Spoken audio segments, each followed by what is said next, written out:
네, 시청자 여러분 안녕하십니까? 2025년의 마지막 날입니다. 12월 31일 수요일 김용민 브리핑 시작하겠습니다.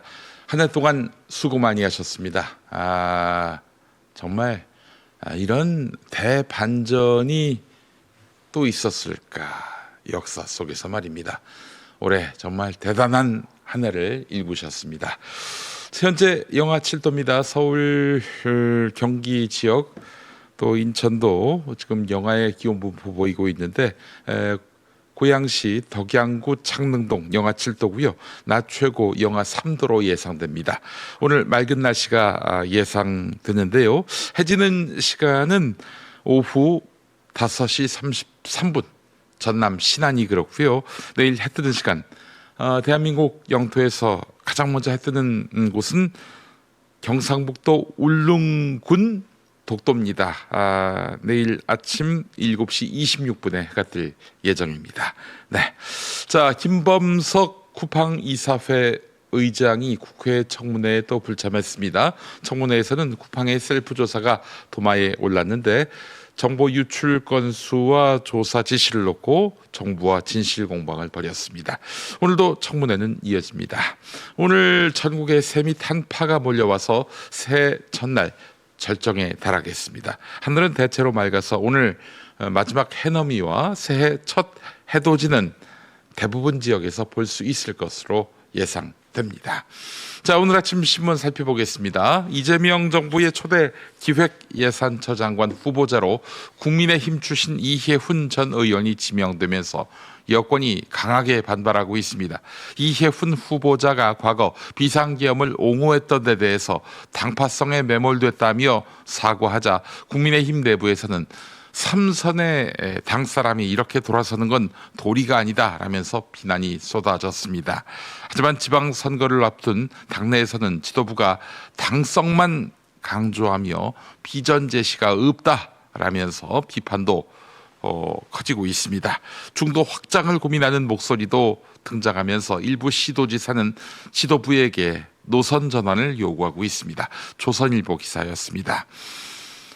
다음 소식입니다. 더불어민주당 김병기 원내대표가 취임 200일 만에 전격 사퇴했습니다. 자신과 가족을 둘러싼 특혜 갑질 논란이 2022년 지방선거 공천 헌금 의혹으로 번지면서 내년 지방선거를 앞둔 당에 부담이 됐다는 분석입니다. 특히 서울시당 공관위원이던 때에 강선호 의원 측이 1억 원을 받았다는 주장, 그리고 이를 덮어주려 했던 정황, 그리고 다주택자 컷오프 원칙에도 김경 서울시 의원이 단수 공천을 받은 배경, 이것이 핵심 쟁점입니다. 민주당 지도부는 강선호 의원 윤리감찰에 착수했고 국민의힘은 의원직 사퇴까지 해야 한다라면서 김병기 전 원내대표에 대한 공세를 키우고 있습니다. 김병기 전 원내대표는 사퇴하면서 의원들에게 사과했지만 할 말이 많다라면서 의혹에 대해서 전면 반박을 예고했습니다. 폭로전 가능성도 거론됩니다. 내년 지방선거를 앞두고 민주당 공천 시스템의 신뢰가 시험대에 올랐습니다.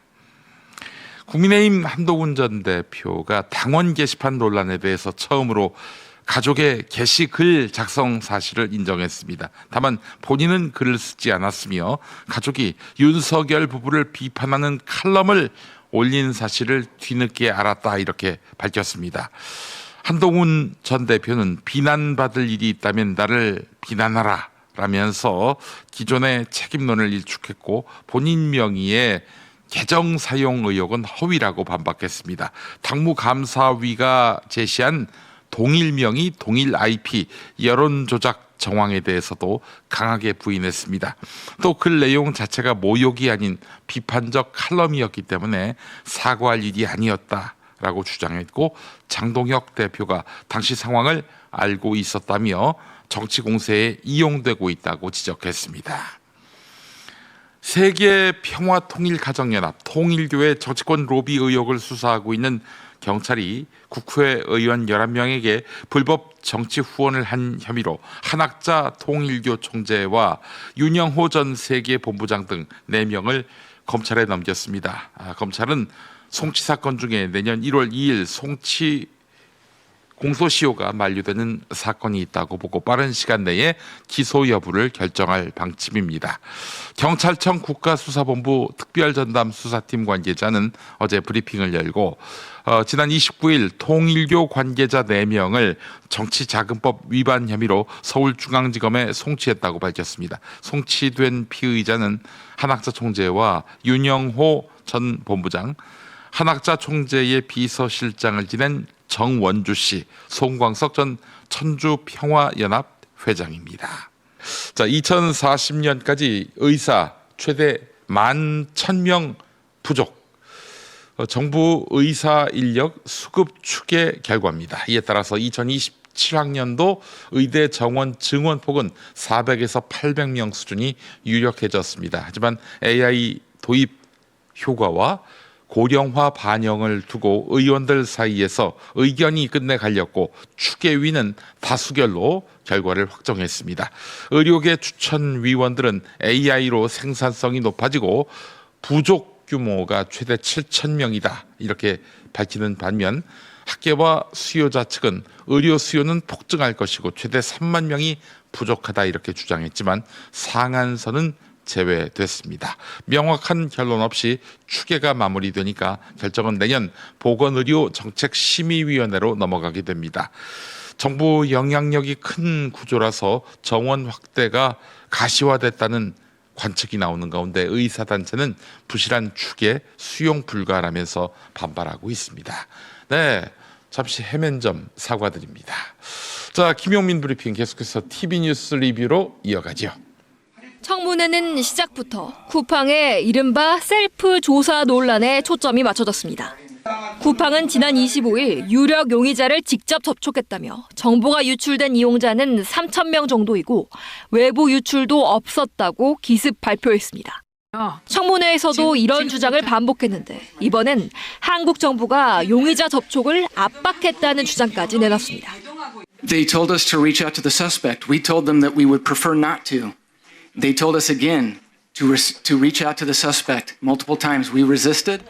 국정원 지시를 받았다는 주장을 이어간 쿠팡은 필요하다면 해당 직원의 이름까지 공개할 수 있다고 말했습니다. We can provide those names to you. We'd be happy to do so. 지난해 11월 불거진 국민의힘 당원 게시판 사태. 윤 전 대통령 부부 등을 비판한 당 게시판 글의 작성자가 당시 한동훈 대표와 가족의 이름과 일치한다는 의혹입니다.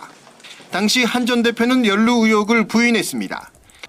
당 대표는 저를 흔들어 보겠다는 그런 의도 아닙니까? 1년 만에 조사에 착수한 당무감사위가 한 전 대표에게 책임이 있다고 발표했습니다.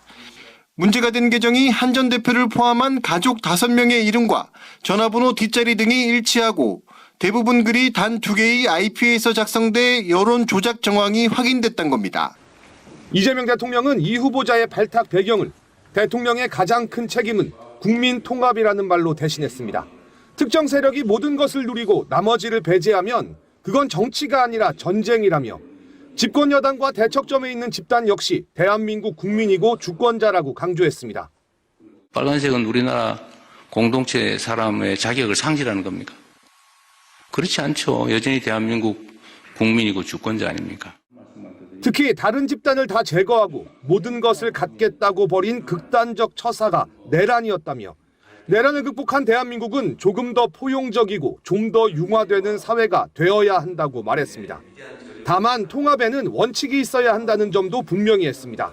28분 56초간의 대화 내내 흐느끼는 강선 의원과 달리 자신의 발언이 녹음된다는 걸 알고 있던 김병기 의원은 시종일관 단호한 말투로 원칙적으로 해야 한다고 강조합니다. 하여튼 돈부터 돌려드리세요. 정말 이게 원칙으로 해결해야 됩니다. 그런데 김 의원은 상황의 엄중함을 강조하다가도 자신은 못 들은 걸로 하겠다며 빠져나가려는 듯한 태도를 수차례 보입니다. 이 문제에 대해서는 그러니까 안 들은 거로 하겠습니다. 어쩌자고 저한테 그걸 상의하셔가지고. 또 누가 알고 있냐? 더 이상 주변 사람에게 알리지 말라며 적극적으로 은폐를 시도하기도 하고 저랑 만났다든지 저랑 상의했다든지 이런 얘기를 했다 일치하지 마십시오. 로펌을 찾아가라고 조언을 하면서도 주변 사람에게는 상의하지 말라고 조언합니다. 누구한테 그 주위에 있는 사람한테 소개받지 말고요. 정말 그냥 어디 찾아가세요. 로펌이라도 찾아가가지고요. 주위에 가까운 사람한테 해서 그 가까운 사람이 같이 지금 수렁으로 빠져들어갈 수 있어요. 미국 연방하원 중국 특위위 위원장인 존 물리나 의원과 민주당 간사인 라자 크리슈나무디 의원이 공동 성명을 내고 중국군의 타이완 포위 훈련을 비판했습니다. 중국이 의도적으로 상황을 악화시키고 있으며 타이완은 물론 영내 다른 민주주의 국가들을 위협하고 있다고 지적했습니다. 또 중국 공산당은 강압적인 군사 시나리오를 리허설하고 국경 너머 군사력을 과시함으로써 지역 질서를 재편하려고 하지만 미국은 타이완 안보를 지킬 것이라고 강조했습니다. 중국 인민해방군은 지난 월요일부터 이틀간 육해 공군과 로켓군 병력을 동원해 타이완을 포위하는 훈련을 실시했습니다. 海空战备警巡夺取综合治权要岗要域风控外线